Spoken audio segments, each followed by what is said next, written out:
Aujourd'hui, c'est 2 pour 1. Eh oui, 2 coachs pour un sujet. Oui. Lise, Stéphane, et le sujet aujourd'hui, c'est un sujet un peu délicat. Oui. Stress, détresse. On en voit là. Actuellement, on vit une période qui est difficile pour plusieurs. Absolument. D'abord, toi, comment ça se passe pour toi? Et Lise m'a permis la semaine passée de la tutoyer. C'est pour ça que Oui. je le fais. Et ça me fait plaisir, Stéphane. Merci de répondre à mon besoin. Comment tu fais ça? Comment tu vis ça, toi, la pandémie? Bien, moi, j'ai décidé que j'allais vivre la pandémie en demeurant qui je suis.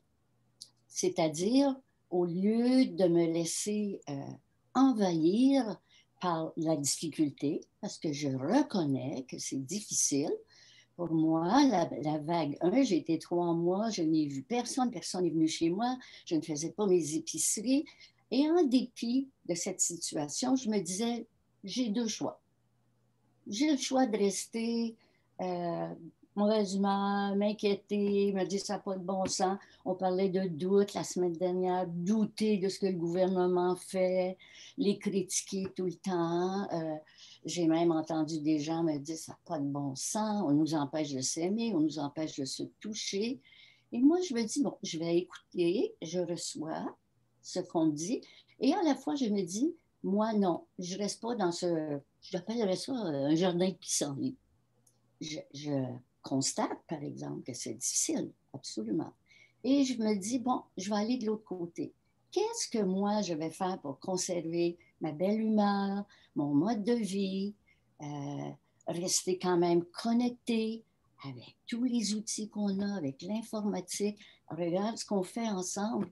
Aujourd'hui, pour moi, c'est extraordinaire. Et à tous les jours, je choisis de ne pas me laisser abattre par la pandémie. Donc, je la vis bien. Alors ça, c'est intéressant. Peut-être prendre conscience de votre état interne. Alors, qu'est-ce Oui, qui se passe en moi? oui, Reconnaître ce qui se passe en vous. Si, par exemple, c'est de la tristesse, ben c'est de la tristesse. Puis oui, vous avez le droit de ressentir la tristesse et de la vivre. L'important, c'est absolument. de ne pas rester dans cet état-là parce Oui, que cet état va influencer tout ce qui va se passer autour de vous. Comme je le dis absolument. souvent, la pensée amène une émotion, l'émotion crée un comportement et donne un résultat. Oui, tout à fait d'accord avec cette approche-là, Stéphane. Tu l'as si bien dit. Premier pas, reconnaître mon état, ce que ça me fait vivre. Tout à fait d'accord avec ce que tu viens d'avancer. Et ensuite, choisir comme toi tu le proposes. Absolument. Et souvent, Stéphane, quand je dis à des gens, que ce soit des clients, on a toujours le choix. Je reçois souvent une réponse telle que, mais voyons donc, on n'a pas le choix, là, vraiment. On n'a pas vraiment le choix. L'exemple qui me vient, Stéphane, c'est, écoute, je peux passer sur une lumière rouge si je veux. J'ai le choix. Je peux choisir de passer sur le feu rouge. À la fois, je vais vivre les conséquences. Alors, avec la pandémie, j'ai le choix de rester dans ce que j'appelle les pissenlits, dans le doute. Si je pense, je reviens un peu à la semaine dernière, j'ai le choix de rester là. Et j'ai le choix, la droiture, hein, comme je parlais la semaine dernière, d'aller de l'autre côté, dans les fleurs plutôt que les pissenlits, et de choisir que vais-je faire pour conserver mon bel état, conserver mon énergie, contribuer même, je pense, par cette attitude autour de moi, avec mes clients, avec ma famille, avec tout le monde. Si je reste dans un bon état, d'après moi, je fais une belle contribution au niveau de la pandémie. Eh bien, effectivement, tu tires le meilleur et c'est en se posant les bonnes questions. Alors, la situation, c'est celle qu'on vit en ce moment. OK. Tout à fait. Maintenant, qu'est-ce que je peux faire? Qu'est-ce que je peux faire dans cette situation-là que je Mhm. ne pourrais faire autrement dans un autre contexte? Tu parlais de la Exact. technologie. Alors, Oui. moi, je me suis inscrit à une formation extraordinaire Uh-huh. que je suis en ligne et cette formation-là, qui me prend quand même beaucoup de temps, ben, peut-être que je n'aurais pas pu la prendre si Exactement. j'avais eu à me déplacer parce Mm. que avec le déplacement et avec l'horaire qui aurait été différent, Tout à fait. Ça aurait été complexe. Donc, Oui. qu'est-ce que vous pouvez faire, vous, en ce moment, de différent qui pourrait vous permettre justement d'aller chercher quelque chose de positif, de motivant? Moi, j'appelle ça un pas de sage. J'aime jouer avec les mots. J'ai commencé en disant que c'est vraiment un passage pénible. Et ce que tu viens de dire pour moi, Stéphane, m'amène à me poser la question, quel pas de sage puis-je faire? Alors, si, moi j'adore les acronymes, donc tu vis avec ton PP, Oui, oui, tu vis avec ton passage pénible. oui, oui. Et puis je me dis, quel pas de sage puis-je faire? Mon pas de sage, c'est continuer de rire, continuer de prendre un petit verre de vin, parler, discuter avec des sujets fort importants, des sujets intéressants, plutôt que c'est donc pas drôle, c'est épouvantable, qu'est-ce qui va nous arriver? Peut-être qu'on ne verra pas Noël, on ne peut plus voir nos petits-enfants, on est renfermés. Je ne sais pas, le discours interne, hein, je ne sais pas si tu peux élaborer. Comment je me parle? Comment je me parle? C'est que souvent, on n'en prend pas conscience. Ce qui roule dans Non. la tête, en neurosciences, on dit qu'on a entre 60 et 80 000 pensées par jour. Oui, oui. Alors, ça roule là-dedans sans arrêt. Mais si on ne s'en rend pas compte, c'est des chaînes de pensée. Donc, effectivement, assez rapidement, on peut sombrer dans toutes sortes de questions ténébreuses Oui. qui vont faire en sorte que on va s'enfoncer. Mhm, mhm. Et tu sais, quand moi je dis un pas de sage, ou pour ne pas rester enfoncé, ça peut être si petit, ça peut être mini, mini, mini. Hein? Se donner des trop grands objectifs, on risque de ne pas l'atteindre. Mais je pense un coup de fil à quelqu'un qu'on aime, aller savoir comment ça se passe pour eux. Un petit 5 minutes à admirer la nature. Je pourrais en nommer une longue, longue liste. Par contre, ce que j'aimerais surtout appuyer sur le fait de choisir quelque chose qui est petit. Si je ne l'ai jamais fait avant, je ne peux pas commencer 7 jours par semaine à téléphoner à des gens. Je ne pense pas. Alors, un pas de sage, c'est dans la mesure de ma capacité, avec un réalisme, et non pas, ah oui, j'embarque à plein, j'appelle tous mes amis tous les semaines. Alors, c'est une belle façon, comme tu dis, de ne pas se laisser renfoncer. Moi, je repense souvent en ce moment à Nelson Mandela qui a été emprisonné pendant des Oui, années. Et à la oui. question, éventuellement, parce qu'il habitait une toute petite cellule, et à la question, comment vous avez fait pour vivre emprisonné dans cette toute petite cellule? Et sa réponse a été, mon corps était enfermé dans cette petite cellule, mais mon esprit était libre.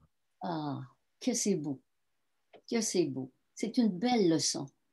Surtout, quelqu'un m'a déjà dit, on est en prison en pandémie. Alors, encore là, je pense que c'est le discours interne. Alors, si je le nourris, ou je pourrais prendre l'exemple que tu viens de nous donner, Stéphane, hein, de repenser à Mandela, comment il a vraiment traité cette situation, ce passage très pénible. Donc, il a fait un pas de sage. Alors, si on résumait quelques trucs qu'on a Oui, partagés aujourd'hui oui. pour que les gens qui nous écoutent, qui nous regardent, puissent en expérimenter quelques-uns. Le Oui. premier, Ton discours, premièrement, c'est identifier ton état. Ça, d'après moi, c'est le numéro un. je suis d'accord. Deuxièmement, je décide comment je vais transiger avec la situation au lieu de me laisser sombrer avec la situation. Et je le mets en pratique, ce que je décide. J'ai un petit truc que j'aimerais vraiment donner, en plus de mon pas de sage, Stéphane, si tu me permets. Absolument.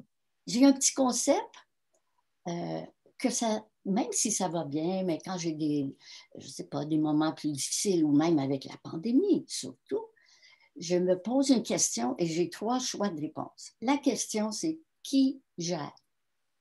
Les 3 options. Est-ce moi? Est-ce la situation qui me gère? Je me laisse gérer par la situation. Ou est-ce l'autre qui me gère?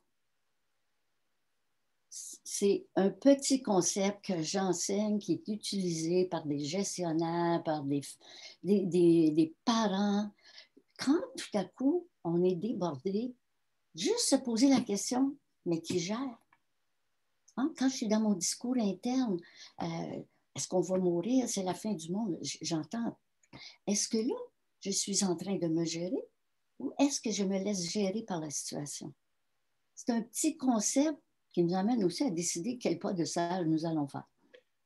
Et je me dis, si on était tous connectés, là, admettons, et je ne veux pas partir dans des concepts de physique quantique ou des concepts spirituels, mais si on était tous reliés, c'est-à-dire que moi, si je t'aborde sur un ton sec et irrespectueux, il y a de bonnes chances que tu réagisses. Donc, absolument.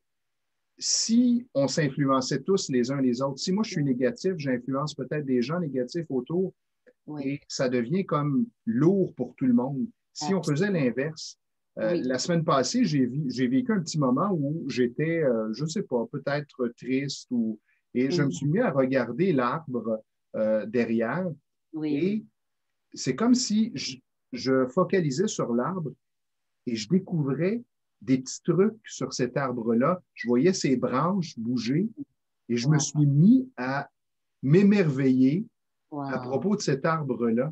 J'ai trouvé ça extraordinaire comme expérience. Je me suis dit, ça peut être simple. Oui.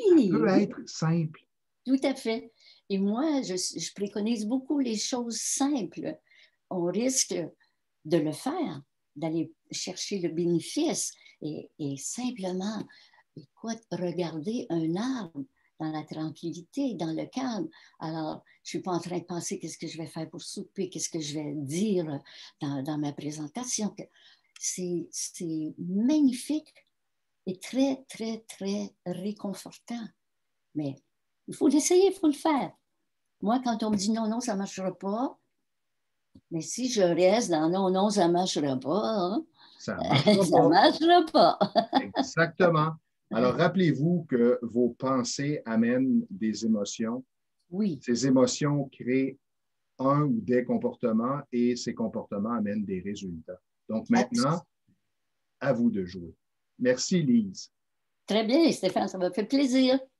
À la prochaine. À la semaine prochaine. Oui.